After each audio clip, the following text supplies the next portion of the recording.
Hermanos, vamos a leer de Filipenses capítulo 3. Filipenses capítulo 3, versículo 1 a 11.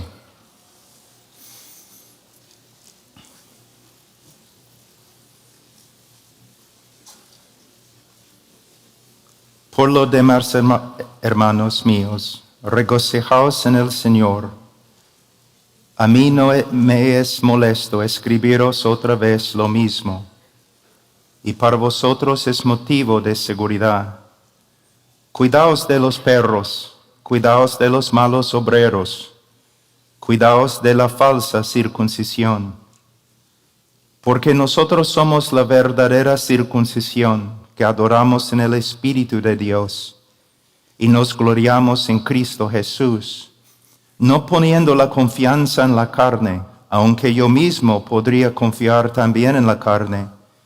Si algún otro cree tener motivo para confiar en la carne, yo mucho más. Circuncidado el 8º día, del linaje de Israel, de la tribu de Benjamín, hebreo de hebreos. En cuanto a la ley, fariseo. En cuanto al celo, perseguidor de la iglesia. En cuanto a la justicia de la ley, hallado irreprensible. Pero todo lo que para mí era ganancia, lo he estimado como pérdida por amor de Cristo. Y aún más yo estimo como pérdida todas las cosas en vista del incomparable valor de conocer a Cristo Jesús, mi Señor, por quien lo he perdido todo y lo considero como basura a fin de ganar a Cristo y ser hallado en Él, no teniendo mi propia justicia derivada de la ley, sino la que es por la fe en Cristo, la justicia que procede de Dios sobre la base de la fe. Y conocerle a Él, el poder de su resurrección y la participación en sus padecimientos, llegando a ser como Él en su muerte, a fin de llegar a la resurrección de entre los muertos. Oremos, hermanos.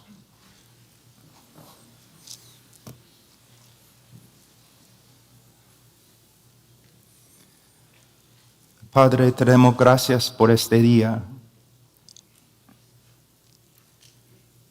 Te damos gracias, Señor. Te damos gracias por todo lo que has hecho en nuestra vida. Tu amor, misericordia, tu gracia. Señor, tú conoces mi debilidad, mis necesidades, mi gran necesidad, Señor, de gracia, de tu ayuda.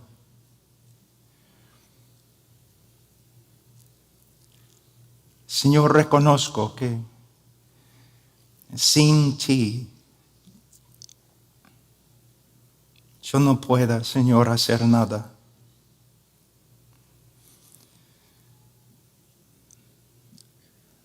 Señor, no oro en mi propio nombre ni en el nombre de mi piedad.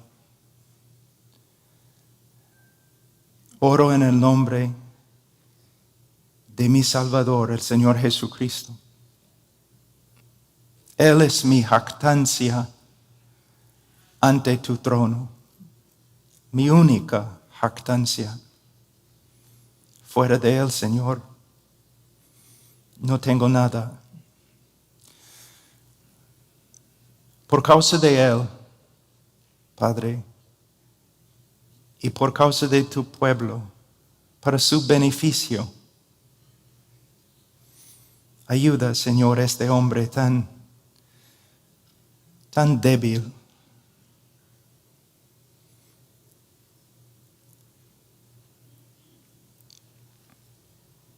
Como siempre, Señor, ni quiero abrir mis ojos o dejar de orar, porque, Señor, es aquí ante tu trono que encuentro mi seguridad y mi paz. Por favor, Señor, ayúdanos. En el nombre de Cristo. Amén.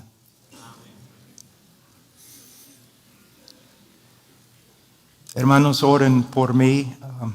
Todavía los médicos me han puesto en descanso médico,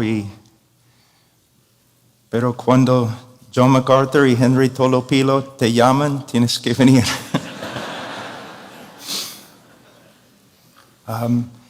Y como ustedes saben, mayormente después de una prédica me quedo en la iglesia 3 horas para hablar con cualquier persona, pero yo tuve que prometer a mi esposa que después de la prédica voy a esconderme de nuevo. Y ustedes tienen esposas latinas, entonces.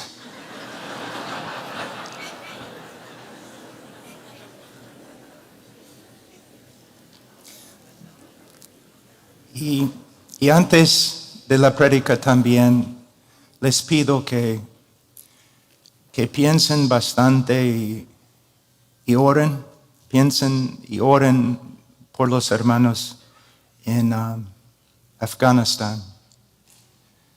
Estamos trabajando este último mes con muchos cristianos en Afganistán, tratando de sacarlos del país y esconderlos dentro del país. Y hermanos, para ellos ahora es una prueba de fuego y necesitan nuestras oraciones.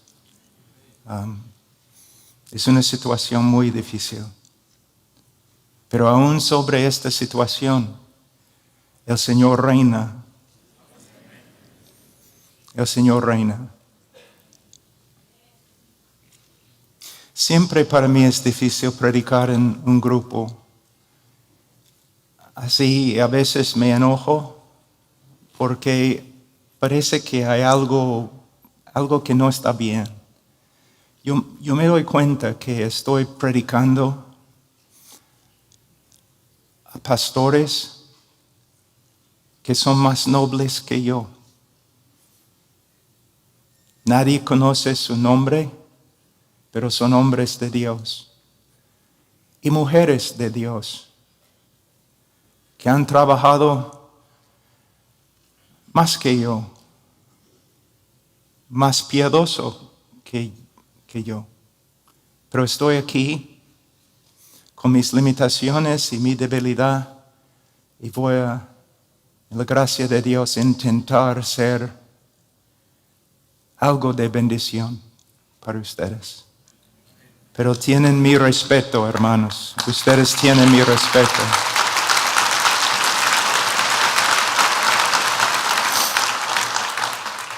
En versículo 1, Pablo dice: por lo demás, hermanos míos, regocijaos en el Señor. Pero ¿cómo pueden regocijarse? ¿Cómo? Pablo estaba en la cárcel en Roma. Los filipenses estaban sufriendo persecución y falsos maestros estaban entrando en la iglesia. ¿Cómo podían confiar? ¿Cómo podían regocijarse? La respuesta es muy sencilla, pero también muy profunda. La frase "en el Señor". No importa lo que nos pasa, podemos regocijarnos en el Señor, en lo que Él es, en lo que Él ha decretado, en lo que Él ha hecho, en lo que Él hace, en lo que Él hará. En el libro de Filipenses, muchos teólogos dicen que el gozo es el tema principal del libro. Y es un tema muy importante, pero no creo que es el tema principal. El tema principal no es el gozo, sino la fuente del gozo del cristiano. El tema en Filipenses, en todo el Nuevo Testamento, en toda la Biblia, es el Señor Jesucristo. Una vez un joven vino a mí y me dijo, después de una prédica muy animado: hermano Pablo, tienes razón, Cristo es todo lo que necesitamos. Yo le dije: joven, Cristo es lo único que tenemos. Fuera de Él, no tenemos parte con Dios y Dios no tiene parte con nosotros. Después de tantos años, décadas ahora,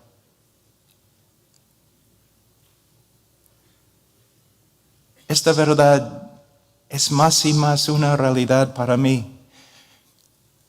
Tengo Cristo. No tengo nada más. Pero Cristo es suficiente. Nuestra dependencia en Cristo es absoluta. Y esta realidad debe aumentar enormemente nuestro aprecio, nuestra estima por Cristo. Es mi deseo que Dios trabaje en tu vida de tal forma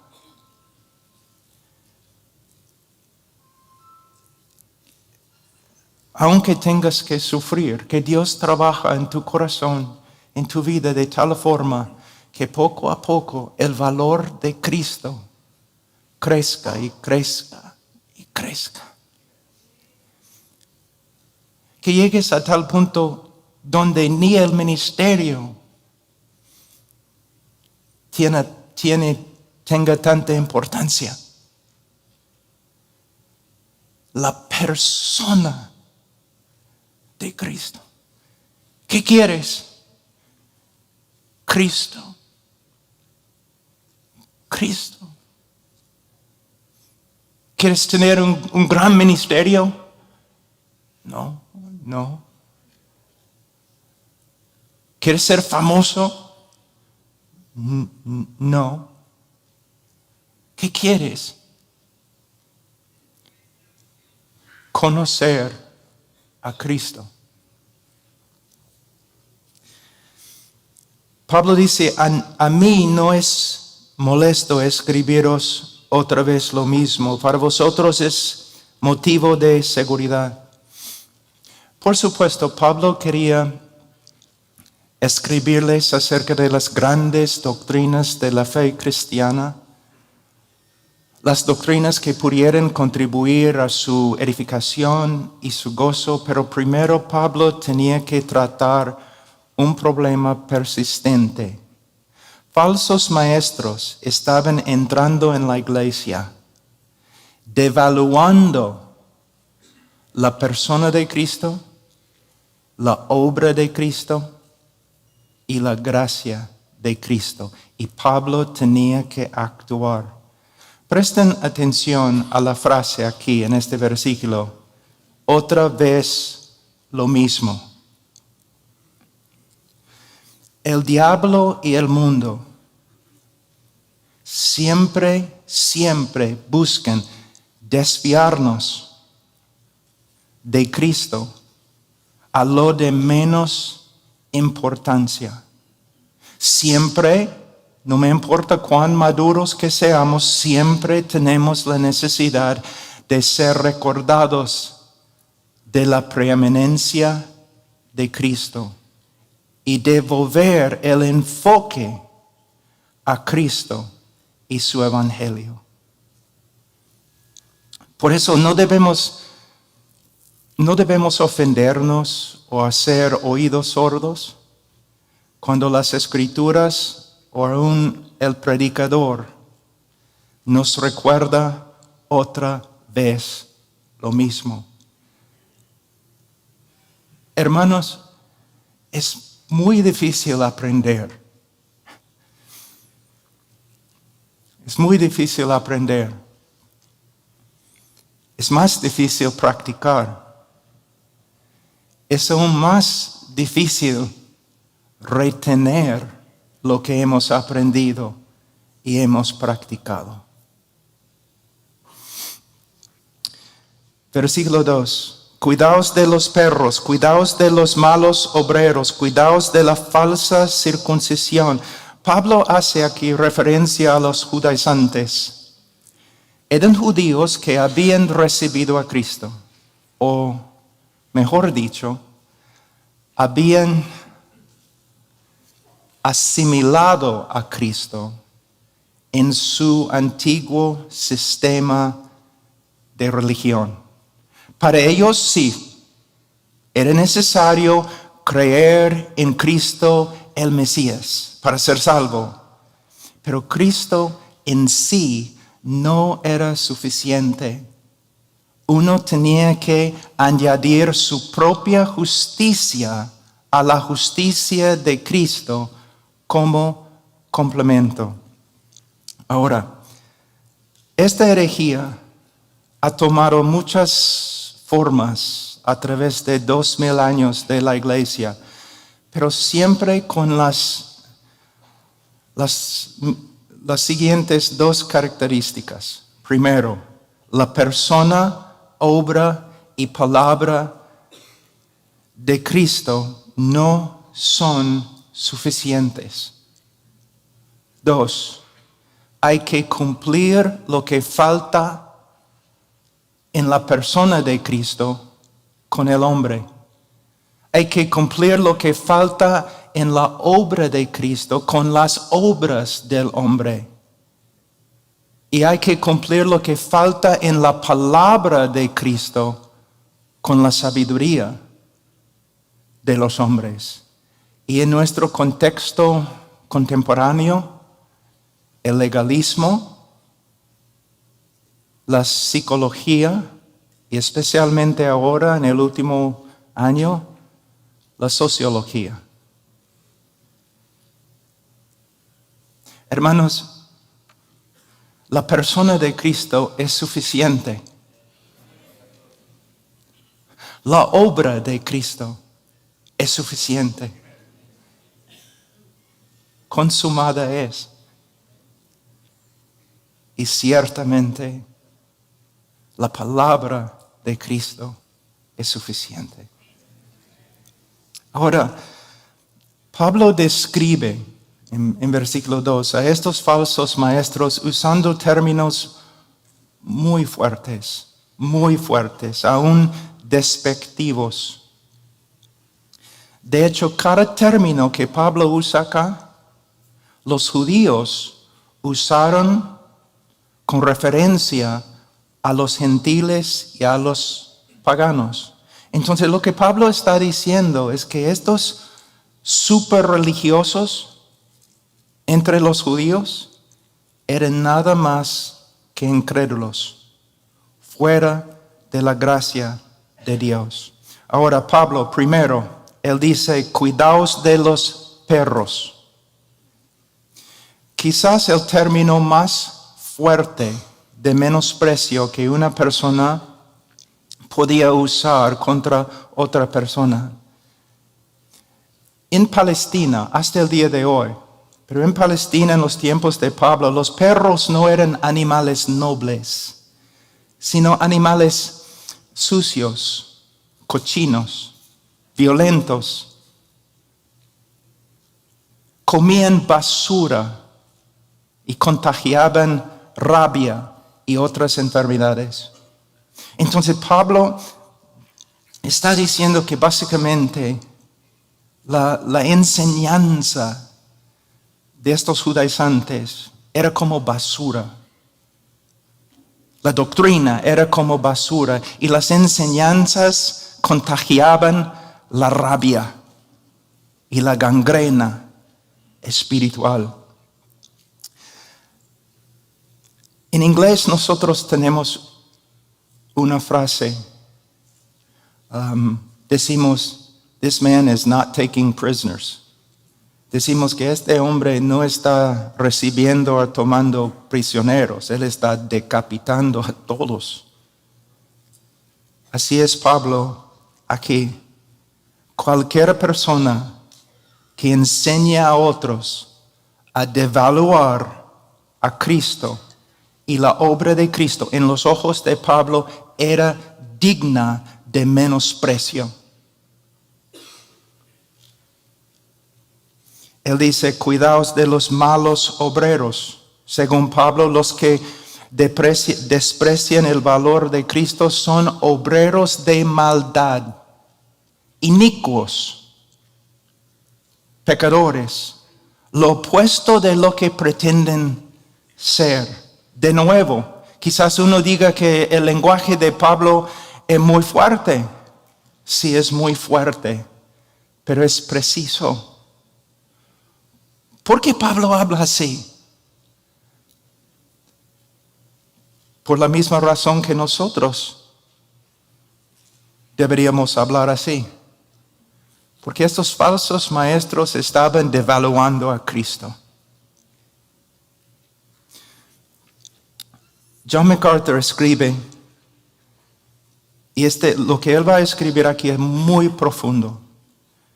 Cualquier intento de agradar a Dios por medio de los esfuerzos de uno y desviar la atención de la redención cumplida de Cristo es el peor tipo de maldad.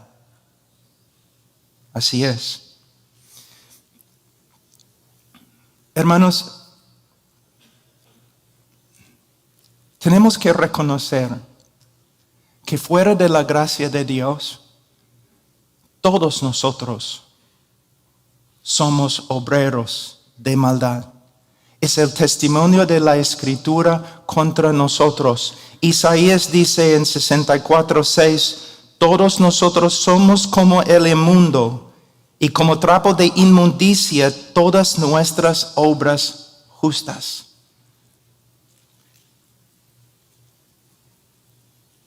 Como la ropa de una persona que tiene lepra. Efesios 2:1-2. Estabais muertos en vuestros delitos y pecados, en los cuales anduvisteis en otro tiempo según la corriente de este mundo, conforme al príncipe de la potestad del aire, el espíritu que ahora opera en los hijos de desobediencia. Una vez yo tuve que enseñar este texto y yo pasé mucho tiempo pensando en el texto y tratando de comprender la idea principal del apóstol Pablo aquí, para comunicar a mis oyentes la verdad que se encuentra en este texto. Les voy a dar una ilustración. Imaginen un hombre muerto y putrefacto en el fondo de un lago lleno de la putrefacción que ha salido de su propio cuerpo. Y este hombre muerto anda en su propia putrefacción, siendo animado por el diablo. Es lo que Pablo está diciendo. No es una exageración, es lo que Pablo está enseñando. Hermanos, la única cosa que el hombre puede contribuir a la obra de Cristo es su pecado. Es su pecado. Una vez un reportero, después de una prédica, se me acercó enojado. ¿Por qué hablas tanto del pecado? Yo le dije, porque quiero que tú ames a Cristo. Cuando una persona entiende lo que es ante Dios fuera de la gracia de Dios, toda su confianza inmediatamente es depositada en Cristo. No en su iglesia, no en su pastor, no en sus obras, no en su carácter. Cristo. Somos, hermanos, como ya he cumplido 60 años, creo que soy Pablo el anciano ahora. Como Pablo el anciano, les digo que después de casi 40 años no tengo nada presentar ante Dios. Ah, qué pena. No, es mi gozo. Nada depende de mí. Nada. Cristo ha hecho todo. Y él dice también, cuidaos de la falsa circuncisión. Literalmente, cuidaos de la mutilación. De la mutilación. La circuncisión era una señal principal del pueblo de Abraham. Y también fue mandada por la ley de Moisés. Cualquier hombre en Israel que no fue circuncidado fue excomulgado del pueblo de Dios, sin misericordia. Pero ahora Pablo está diciendo que cualquier persona que enseña la circuncisión es como un mutilador, como un pagano. Los paganos que mutilaban sus cuerpos contra la ley de Moisés. ¿Cómo puede ser? Necesitan entender dos cosas. Primeramente, bajo el antiguo pacto, la circuncisión era una señal de fe, no una obra que salvaba. Segundo, la ley siempre, todo el Antiguo Testamento, la ley tiene que ser aplicada siempre a la luz de la persona y obra de Cristo. Les voy a dar un ejemplo. En 1 Timoteo capítulo 1, versículos 7 a 11, Pablo habla de esto. En versículo 8, él dice, escuchen hermanos, Pablo dice en versículo 8 algo muy profundo. Pero nosotros sabemos que la ley es buena si uno la usa legítimamente. Versículo 11. Según el glorioso evangelio del Dios bendito. Entonces, sabemos que estamos usando la ley legítimamente cuando nuestra aplicación es según o de acuerdo con el evangelio. Si nuestro uso de la ley dirige al pecador a la ley y le infunde confianza en sí mismo, estamos mal. Pero si nuestro uso de la ley pone fin a la confianza del pecador y lo dirige a Cristo, estamos bien. Si nuestro uso de la ley resulta en el pecador devaluándose a sí mismo y apreciando más a Cristo, estamos bien. De nuevo, hermanos. Nosotros debemos saber que es tan claro que toda nuestra vida, el enfoque de toda nuestra vida debe ser Cristo, porque el enfoque de toda la Biblia es Cristo. La ley, el enfoque, Cristo. Los libros de historia no están diciendo, mírenos, mírenos, mírenos, sino espera, viene, espera, viene.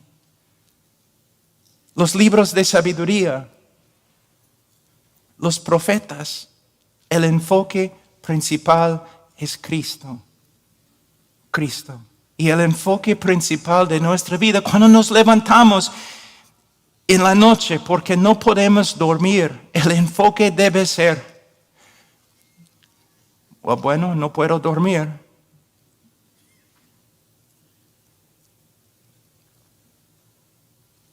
Debo usar este tiempo para pensar en Cristo, para comunicarme con Cristo, leer de Cristo, meditar en Cristo, pedir que Cristo venga de una manera especial esta noche para estar conmigo, sentarse conmigo un ratito para que yo pueda quedarme en su sombra, en su presencia. Versículo 3, porque nosotros somos la verdadera circuncisión. En versículo 3. Pablo da una de las descripciones más hermosas del cristiano verdadero. El cristiano es la verdadera circuncisión. En Colosenses 2:11, Pablo lo describe como una circuncisión no hecha por manos humanas, sino una circuncisión hecha por el poder de Dios.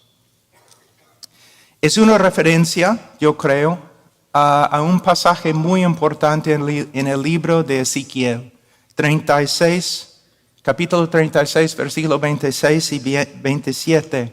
Voy a leer. Dios promete: además os daré un corazón nuevo y pondré un espíritu nuevo dentro de vosotros. Quitaré de vuestra carne el corazón de piedra y os daré un corazón de carne. Pondré dentro de vosotros mi espíritu y haré que andéis en mis estatutos y que cumpláis cuidadosamente mis ordenanzas. A través de la obra regeneradora del Espíritu Santo, Dios quita la carne encallecida, exponiendo un corazón nuevo, vivo, sensible a la voluntad de Dios. Es una obra sobrenatural que yo creo sobrepasa la creación del universo.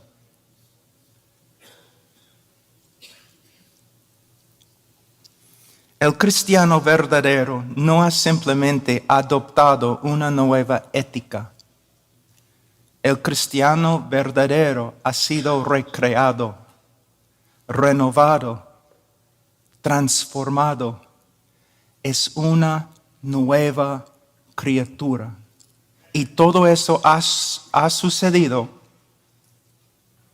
por medio de la obra redentora de Cristo, sin contribución ninguna del hombre.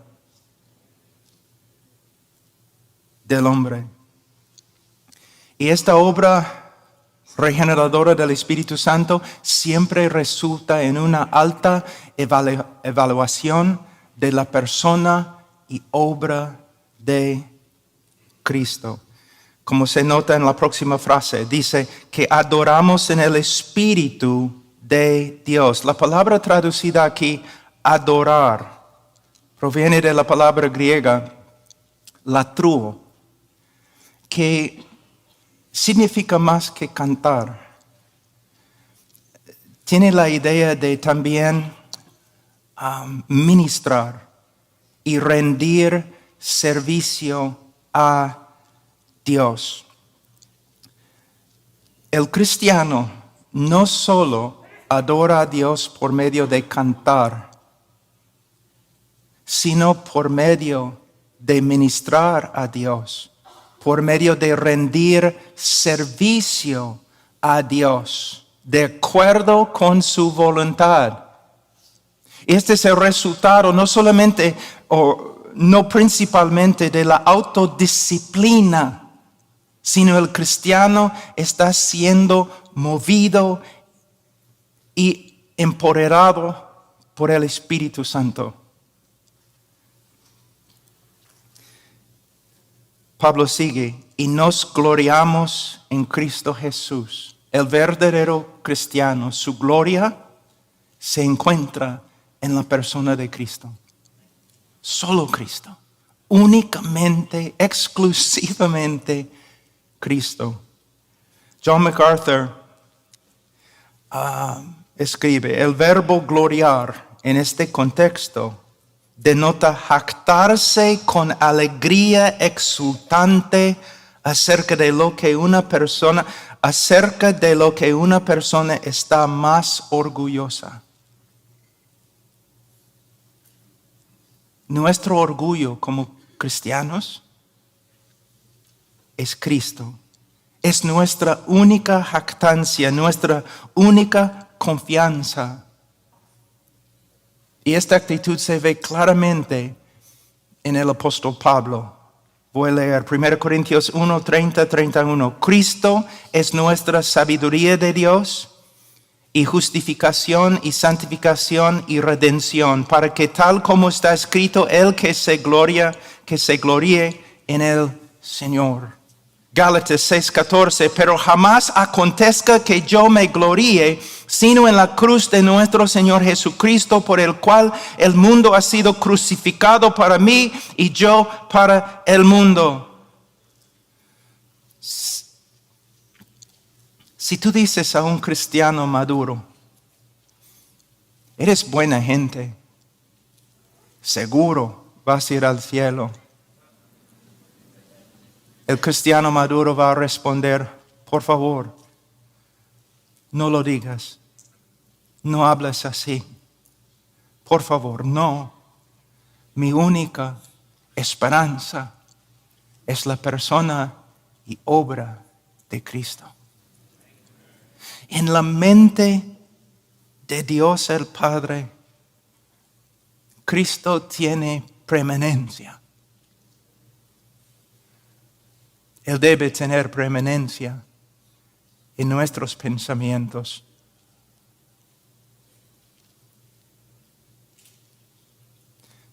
Cuando yo era joven, yo leí acerca de un misionero en las Filipinas que enseñó casi todas las islas cómo leer para que luego pudieran leer la Biblia. El hombre cumplió mucho, pero en su, creo que la palabra es diario,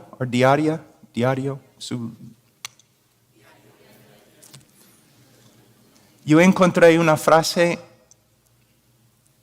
algo que él escribió que me impactó. Yo tenía como, 24 años.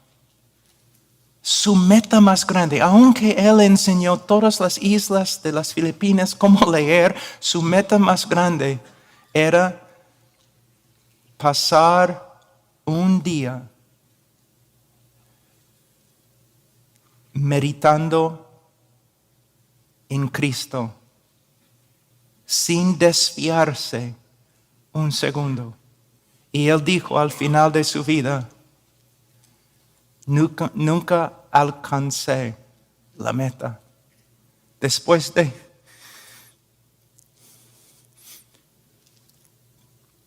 tantos años, nunca alcancé la meta. Pero vale la pena intentar.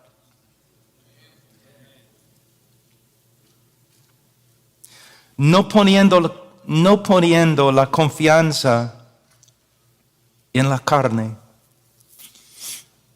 La frase nos gloriamos en Cristo debe ser suficiente, ¿no? Para comunicar que el cristiano, la confianza del cristiano está depositado solamente en Cristo. Pero Pablo no está contento. Él quiere dar más énfasis. Si Pablo hubiera sido latino, él habría dicho, no poniendo ni la más remota confianza en la carne. Hermanos, este es uno de los grandes propósitos de la ley. Quitarnos la confianza en nosotros mismos. Ese es uno de los propósitos de las tribulaciones, de las pruebas.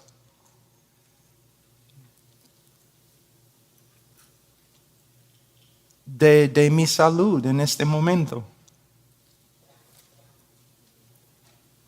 La debilidad nunca ha hecho daño a un hombre de Dios.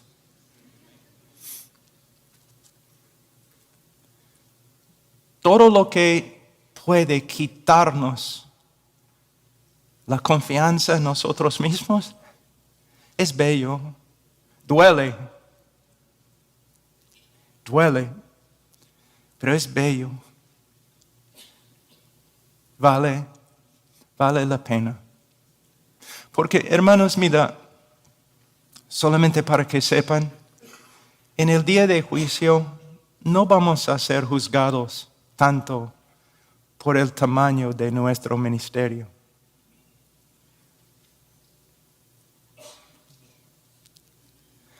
No vamos a ser juzgados por la fama que teníamos. Vamos a ser juzgados por nuestra devoción a Cristo y nuestra conformidad a Cristo. Todos estudiando porque quieren ser grandes ministros. No, hermanos, está mal. Estudiamos para que seamos como Cristo. Lo que es importante a Dios debe ser importante a nosotros.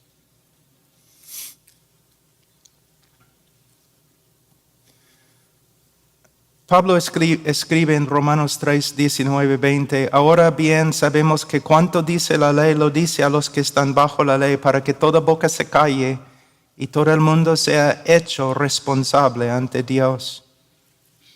Porque por las obras de la ley ningún ser humano será justificado delante de él, pues por medio de la ley viene el conocimiento del pecado.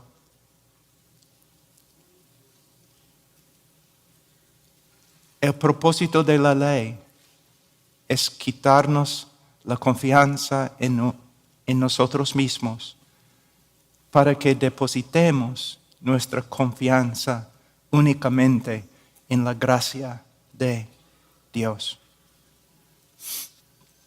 Les voy a dar un ejemplo. Mi tío, Guillermo, después de su fallecimiento,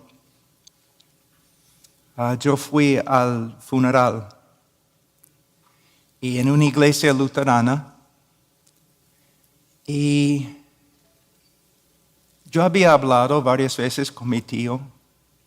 Yo tenía confianza que era creyente.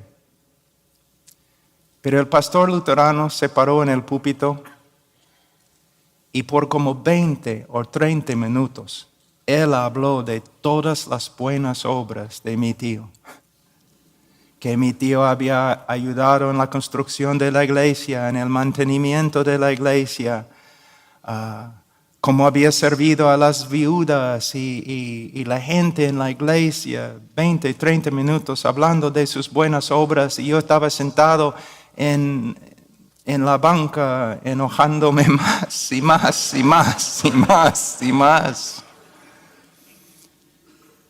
Pero después de como 30 minutos, este pastor luterano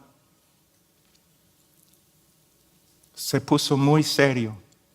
No dijo nada, solamente miró la congregación. Y al final dijo, sí, nuestro hermano Guillermo en este momento está en el cielo. Y no por ninguna obra que yo he mencionado en los últimos 30 minutos. Él está en el cielo.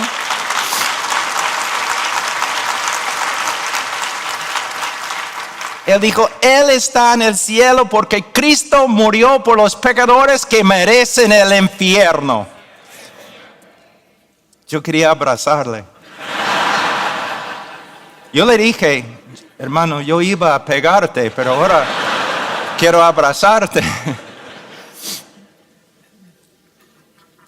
En versículos 4 y 6, Pablo continúa. Aunque yo mismo podría confiar también en la carne, si algún otro cree tener motivo para confiar en la carne, yo mucho más, circuncidado el 8º día del linaje de Israel, de la tribu de Benjamín, hebreo de hebreos en cuanto a la ley, fariseo en cuanto al celo, perseguidor de la iglesia en cuanto a la justicia de la ley, hallado irreprensible.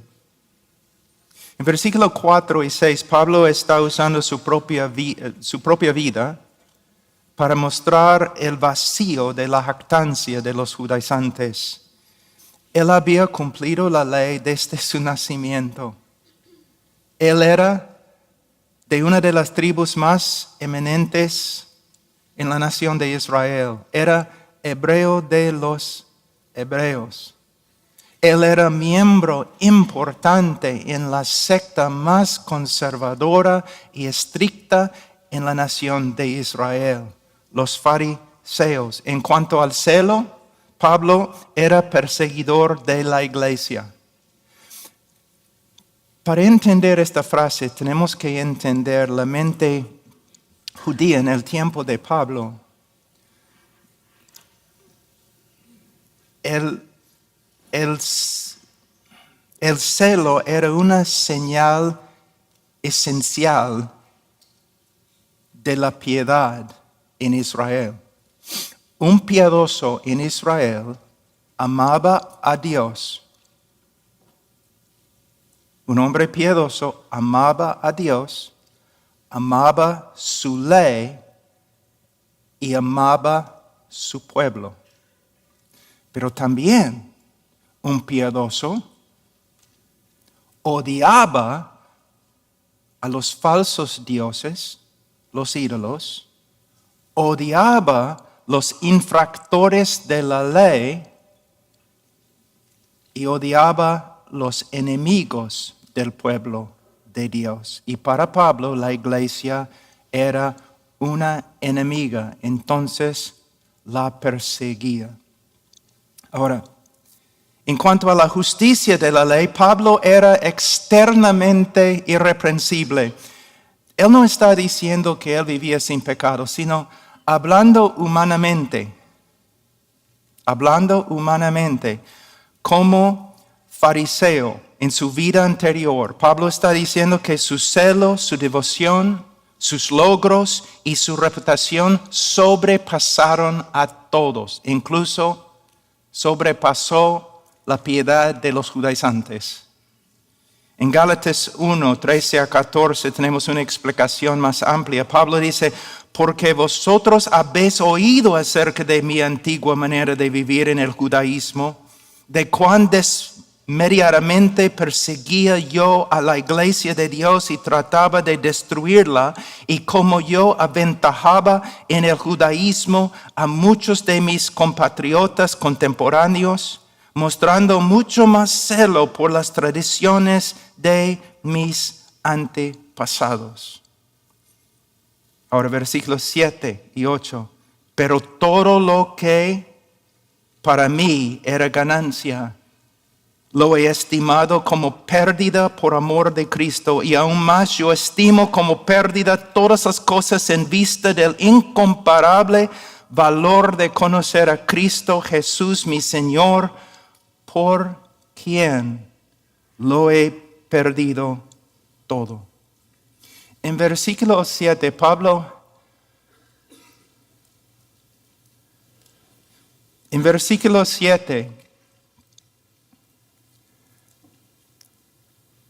Pablo está usando palabras de contabilidad como ganancia, pérdida, contar, estimar. ¿Para qué? Para describir, y me gusta esta parte, para describir el nuevo sistema de valores que fue creado en su corazón en el día que se encontró con Cristo en el camino a Damasco. Todo lo que antes estimaba, su celo, sus obras, su reputación, él lo consideró como pérdida, basura, heces, escoria, aún excremento por causa de Cristo. Todo comparado con Cristo. Como los franceses dicen, Pablo era la crème de la crème, ¿no? Entre los contemporáneos, y esta era su esperanza y era su jactancia. Pero algo sucedió a Pablo que cambió todo. ¿Qué? Y ojalá que lo mismo nos haya sucedido también. ¿Qué pasó a Pablo? Una revelación de Cristo. Y en esta revelación Pablo vio toda su propia justicia como realmente era. Basura. Basura. Cuando Pablo vio a Cristo en el camino a Damasco, él tuvo una visión parecida a la de Isaías, en Isaías 6. Pablo, en el camino a Damasco, él no vio a un simple carpintero parado al lado de la carretera. En su camino a Damasco, Pablo vio el Señor de gloria sentado sobre su trono. Y como Isaías le hizo pedazos. En Isaías, leemos que Isaías gritó: ay de mí, porque perdido estoy, pues soy hombre de labios inmundos, y en medio de un pueblo de labios inmundos habito, porque han visto mis ojos al Rey, el Señor de los ejércitos. Pablo, según Hechos 9:9, estuvo 3 días sin ver y no comió ni bebió. Luego en Romanos 7:24, Pablo escribió: miserable de mí, ¿quién me libertará de este cuerpo de muerte? En la conversión de Pablo quizás tengamos la mejor ilustración del arrepentimiento en toda la Biblia. También podemos ver como un encuentro con Cristo puede cambiar totalmente el sistema de valores en el corazón de un hombre. La palabra arrepentir, hermanos, significa básicamente cambiar de opinión. Parece superficial, pero no lo es. ¿Por qué? La mente es el centro de control de nuestra voluntad, nuestras emociones y aún nuestra conducta. Si la mente cambia, entonces todo cambia. Ustedes están sentados aquí tranquilos y no hay, pero están aquí sentados tranquilos porque no piensen que hay un fuego fuera que va a consumir todo el edificio. Son tranquilos porque es lo que piensan. Y con razón, no se asusten. Pero si ustedes en un ratito cambian y piensan que hay un fuego fuera que va a consumir el edificio, entonces todo va a cambiar. Sus emociones van a cambiar. No van a estar aquí quietos, sino con bastante miedo. Su voluntad va a cambiar. Van a tomar una decisión. No voy a escuchar más esta prédica.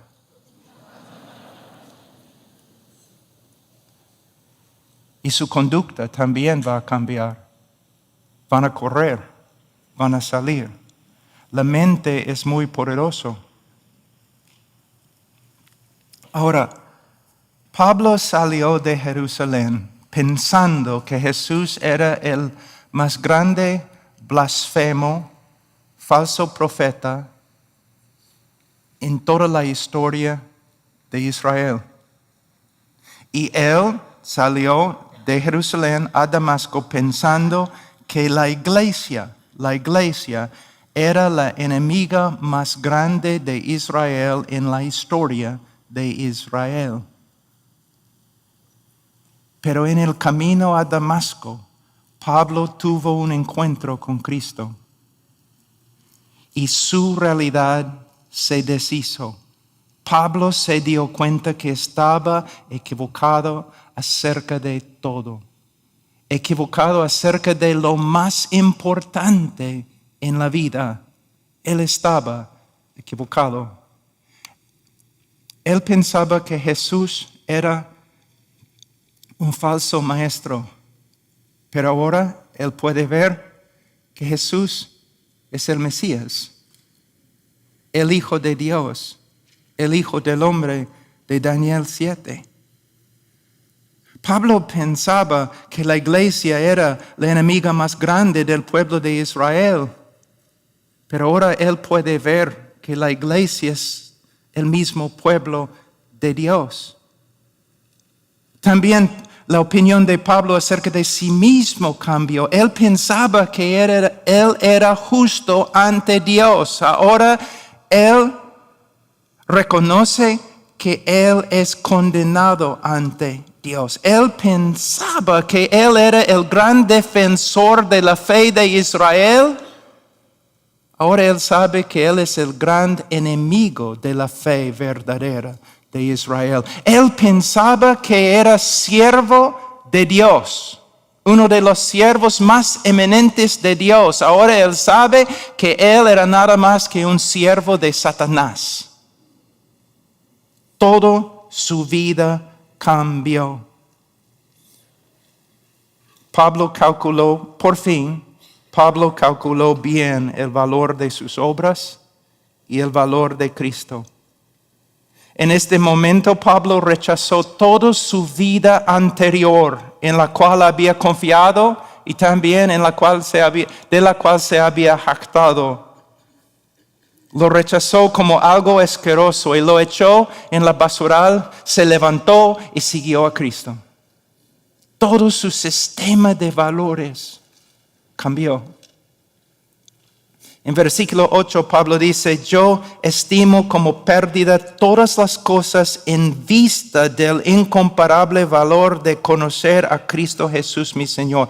Ahora quiero que los predicadores aquí, los pastores, presten atención en una frase que es extremadamente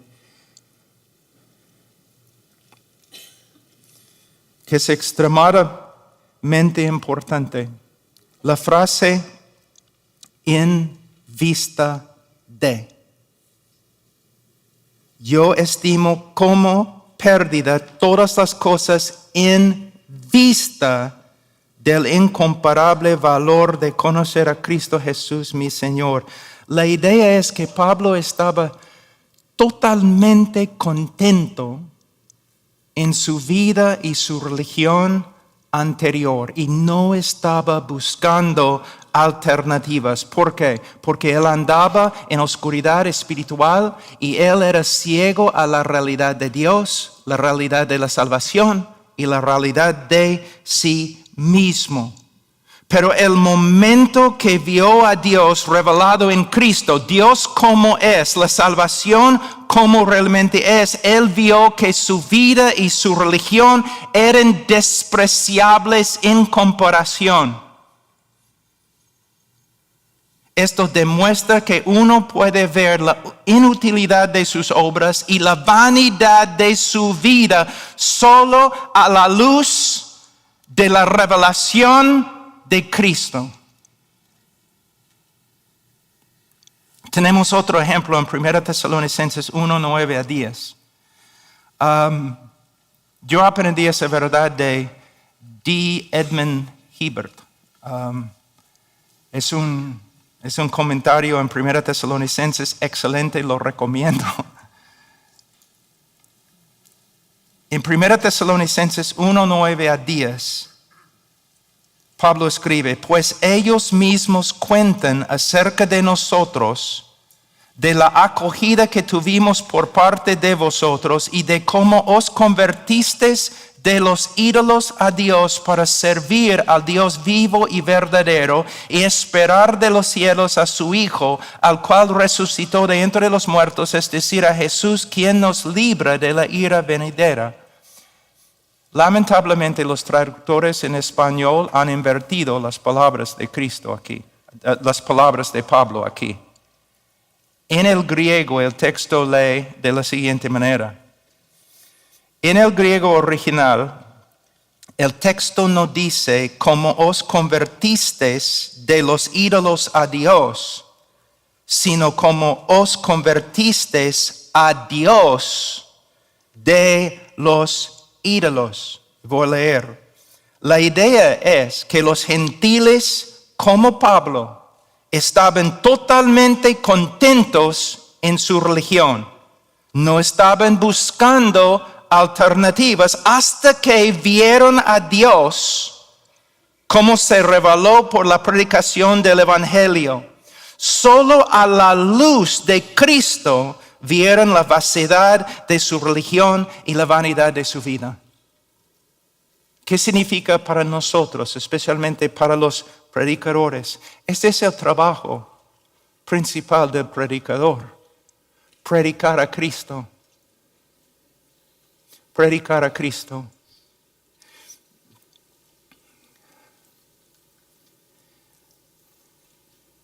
Aquí es el orden que tengo en mi propia vida. Mis prioridades. Estudiar a Cristo en las Escrituras.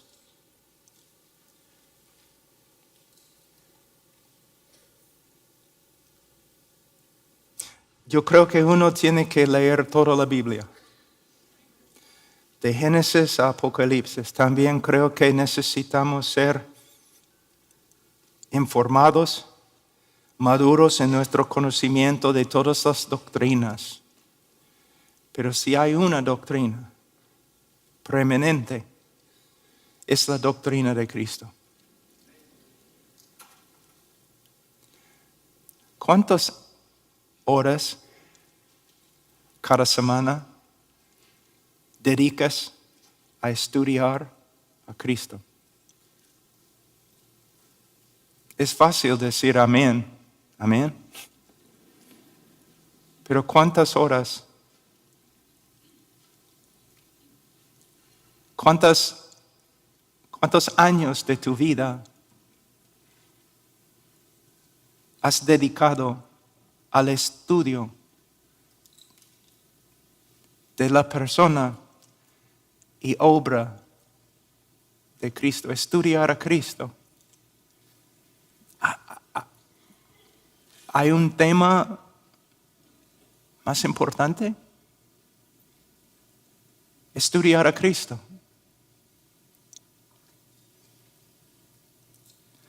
Y no solamente, entonces primero para mí estudiar a Cristo. Segundo, buscar a Cristo en la oración. Y hermanos, cuando hablo de oración, inmediatamente en la mente de la mayoría de los cristianos, la idea de intercesión.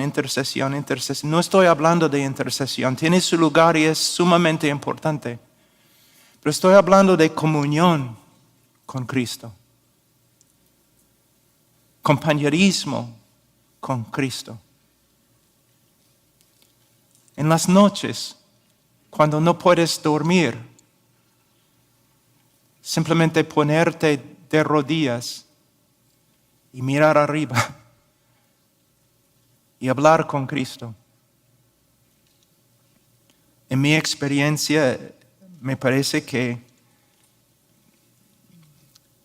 es más fácil para las mujeres que los hombres, porque los hombres y los pastores siempre quieren hacer.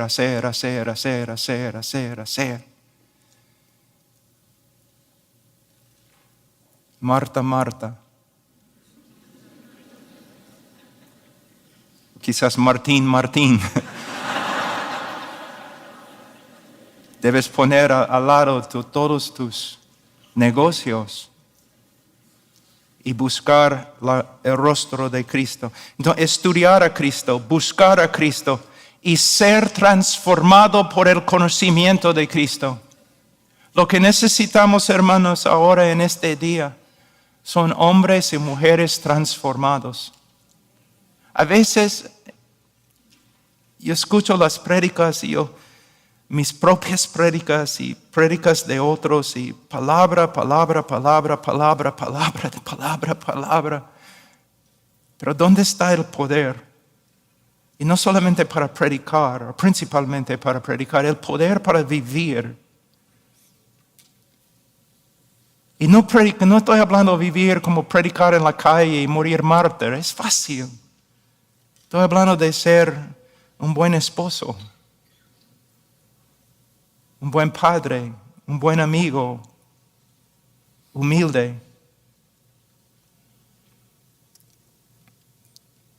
Buscar a Cristo, estudiar a Cristo, buscar a Cristo, ser transformado por el conocimiento de Cristo y predicar a Cristo a otros. Predicar. Hermano, no debes salir del púlpito contento porque tu exposición era correcta.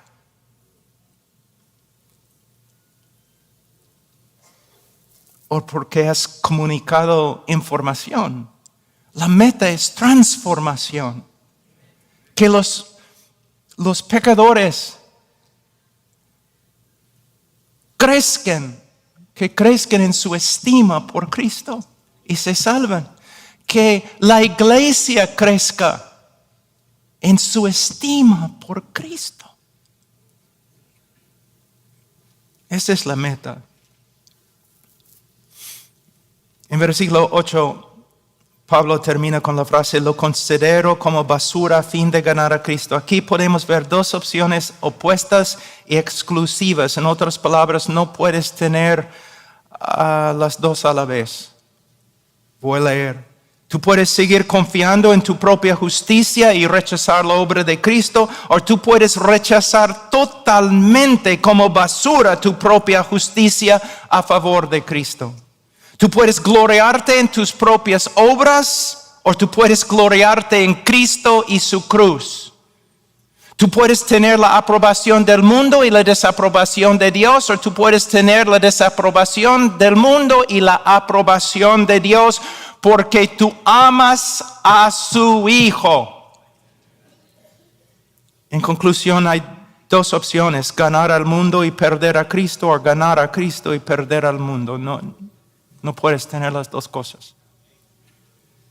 Versículo 9, ser hallado en él no teniendo mi propia justicia derivada de la ley, sino la que es por la fe en Cristo, la justicia que procede de Dios sobre la base de la fe.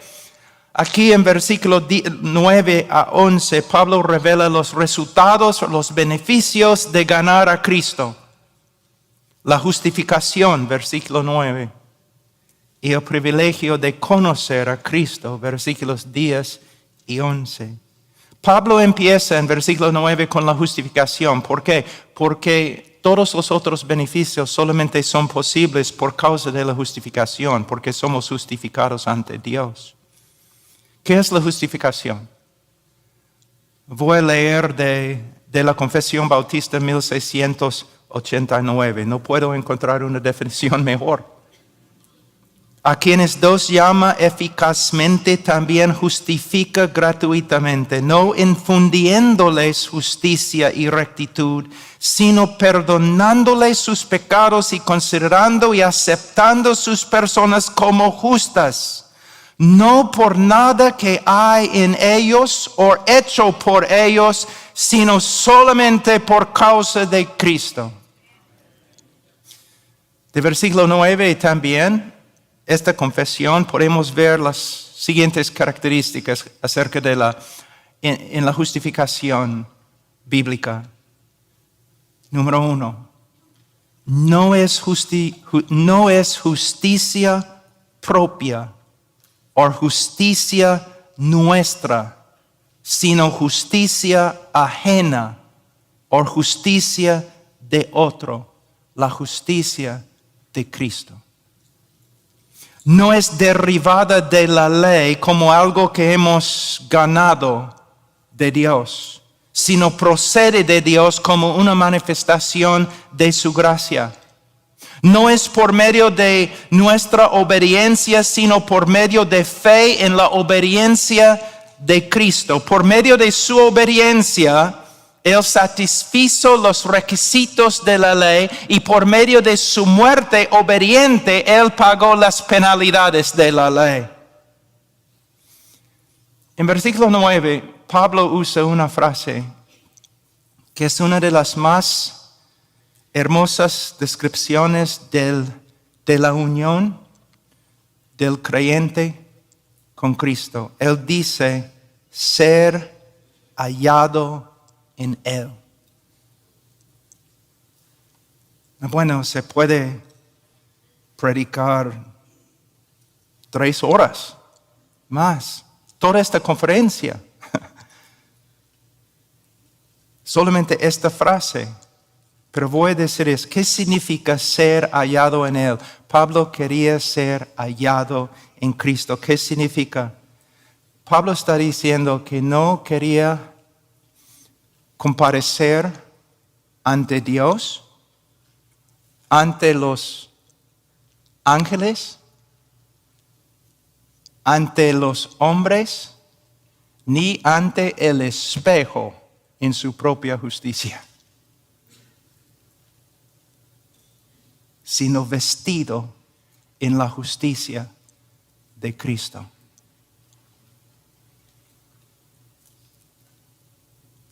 Su gloria era la justicia de Cristo. Su belleza era la justicia de Cristo. Terminamos muy rápido, versículos 10 y 11. Y conocerle a Él el poder de su resurrección, la participación en sus padecimientos, llegando a ser como Él en su muerte, a fin de llegar a la resurrección de entre los muertos. Los que ganan a Cristo no solamente ganan la justificación, sino el gran privilegio de conocer a Cristo. Hermanos, el concepto hebreo de conocimiento denota más que simplemente conocimiento de los hechos o un conocimiento de aún las doctrinas bíblicas. Denota un conocimiento relacional, personal, íntima con Cristo. ¿Cómo se desarrolla? Primeramente, siempre tenemos que empezar con las Escrituras, leyendo, estudiando, meditando en las Escrituras. Segundo, cultivando nuestra relación personal e íntima con Cristo por medio de la oración. Tercero, simplemente caminando en este mundo caído y contrario. Ahora, para terminar, esta carrera de conocer a Cristo empieza en el momento de nuestra conversión y termina en el cielo. No.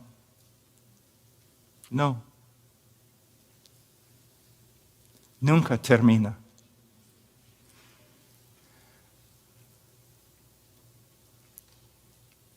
Porque la gloria y maravilla de Cristo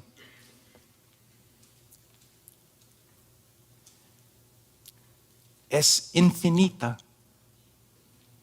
inagotable. Nunca vamos a descubrir todo lo que es Cristo. Nunca.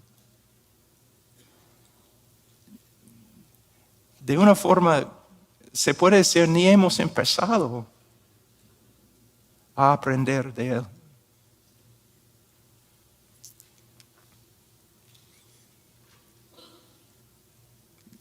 La eternidad presenta un problema para los filósofos, porque después de